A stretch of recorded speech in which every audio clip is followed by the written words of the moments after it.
اس حدیث کو نقل کیا امام احمد نے مسند میں، امام حیثمی نے مجمع الزوائد میں اس حدیث کو نقل کیا۔ اقبل علینا مروان فوجد رجلا وادیا وجهه على قبر النبی صلی اللہ علیہ وسلم فقال اتدری ما تصنع۔ کہتے ہیں کہ مروان کے دور میں ایک مرتبہ اس نے دورہ کیا، جب وہ مدینہ آیا روضہ رسول پر حاضری دینے کے لیے آیا تو اس نے دیکھا کہ ایک شخص روضہ رسول پر اپنا سر رکھے ہوئے رو رہا ہے۔ مروان کو بڑا غصہ آیا کہ وہ یہ کیا کام کر رہا ہے، رسول اللہ صلی اللہ علیہ وسلم کی قبر پر بیٹھا ہے اور وہ آپ سے استغاثہ کر رہا ہے، آپ سے گفتگو کر رہا ہے، راز و نیاز کی باتیں کر رہا ہے، جیسے کوئی کسی کے کان میں کوئی گفتگو کرتا ہے وہ شخص ایسی گفتگو کر رہا ہے۔ تو مروان کو یہ بات عجیب سی لگی، یہ کام عجیب لگا، اس نے ڈانٹ کر کہا، اس نے پہچانا تو نہیں تھا، ڈانٹ کر کہا اتدری ما تصنع ھذا، اے شخص تو یہ کیا کر رہا ہے، کیا تو جانتا ہے تو کیا کر رہا ہے؟ فاقبل علیہ، تو اس شخص نے جب دیکھا کہ کوئی مجھے ڈانٹ رہا ہے تو اس نے اپنا چہرہ اٹھایا، جب چہرہ اٹھایا تو دیکھا وہ کوئی دوسرا نہیں، صحابی رسول ابو ایوب الانصاری رضی اللہ عنہ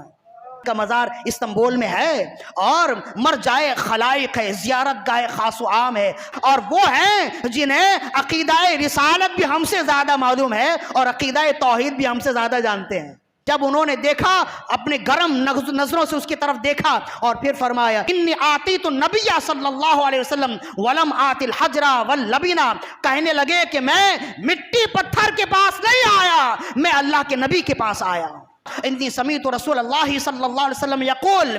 لا تبکوا علی هذا الدین اذا ولیہ اہلہ ولکن ابکوا علیہ اذا ولیہ غیر اہلہ۔ میں اس وجہ سے رو رہا ہوں کہ میں نے نبی صلی اللہ علیہ وسلم سے سنا تھا، آپ نے فرمایا کہ جب اس دین کی رکھوالی وہ لوگ کریں جو نگرانی کرنے کے اہل ہیں تو اس وقت تمہیں رونا نہیں چاہیے، لیکن جب اس دین کی نگہبانی اور نگرانی وہ لوگ کریں جو نااہل ہوں تو پھر تمہیں رونا چاہیے۔ تو میں اس وجہ سے رو رہا ہوں کہ آج تجھ جیسا شخص اس دین کی نگرانی کر رہا ہے۔ صحابی رسول اللہ کے روزے پر جا کر یہ کہہ رہے ہیں انی لم آت الحجر ولکن آت النبی،